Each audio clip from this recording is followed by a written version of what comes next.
Знаете ли дека загубата на храна и отпадот сочинуваат 8 до 10% од глобалните емисии на стакленички гасови годишно? Тоа е речиси 5 пати повеќе од емисиите на целиот воздухопловен сектор. Освен тоа, за производство на храна што ја фрламе, користиме 1/3 од светското земјоделско земјиште. Тоа значи дека губиме ресурси и придонесуваме за климатските промени. Знаете ли дека пластичните шишиња и не мора да завршат на депонија?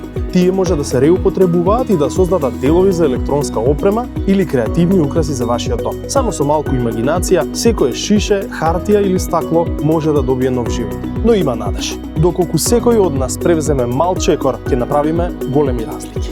Намалувањето на отпадот започнува со свесност. Ако купуваме само она што ни треба и го користиме максимално, веќе сме направиле огромен чекор. Помалку отпад значи помалку депонии, помалку емисии и повеќе зачувани ресурси.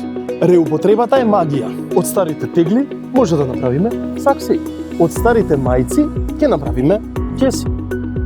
А од старите палети мебел. Рециклирањето е најголемиот сојузник на нашата планета. Кога правилно рециклираме, го враќаме материјалот во системот, ја намалуваме потребата за нови суровини и штедиме енергија.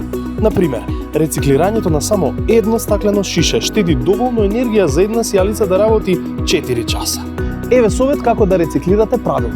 Секогаш одвојте го отпадот. Пластика, стакло, хартија, метал.